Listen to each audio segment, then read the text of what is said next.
ભુજની ધન્વંતરી સ્કૂલ કે જેણે છેલ્લા અઢી દાયકામાં કચ્છના 2000થી વધારે દિવ્યાંગ બાળકોનો આત્મવિશ્વાસ વધાર્યો છે.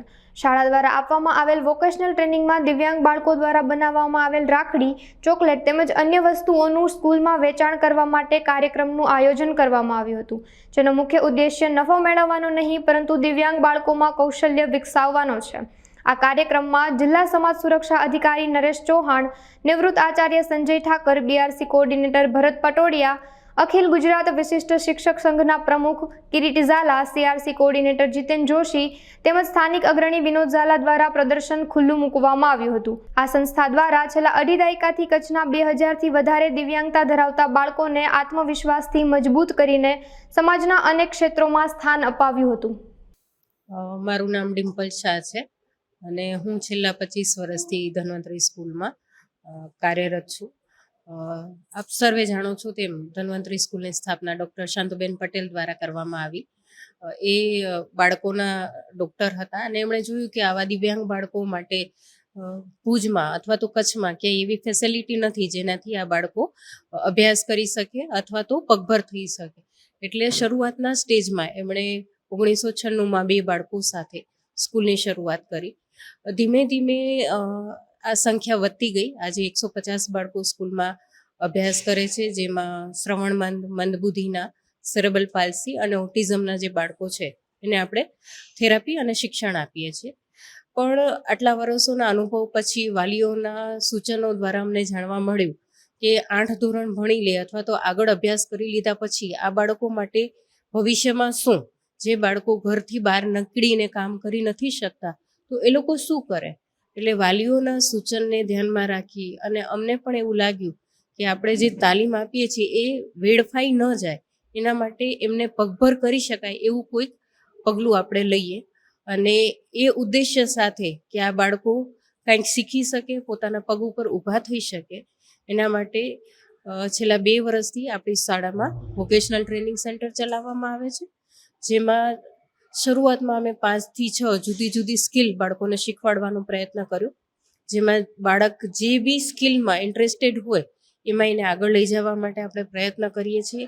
આપણો ઉદ્દેશ્ય એ છે કે અહીંયા 2 વર્ષ 3 વર્ષની તાલીમ પછી બાળક જ્યારે પોતાના ઘરેથી પણ ગૃહ ઉદ્યોગ શરૂ કરવા માંગે તો એ કરી શકે છે.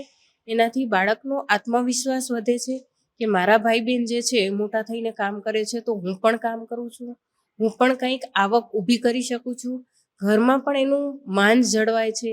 સમાજના લોકો એને એક માનની દ્રષ્ટિથી જુએ છે કે દિવ્યાંગ છે અથવા તો કંઈ કરી શકવાને સક્ષમ નથી, એવી ભાવના જે લોકોમાં હોય છે એ દૂર થાય છે આ બાળકોને જોઈને. અને એ જ બાળક બીજા બાળકો માટે પણ પ્રેરણારૂપ બને છે. જ્યારે શરૂઆતમાં સાવ નાનું બાળક લઈને પેરેન્ટ્સ અમારી પાસે આવતા હોય ત્યારે એમના બાળકના ભવિષ્યને લઈને હંમેશા એમને ચિંતા હોય છે કે અમારું બાળક મોટું થશે તો શું કરશે.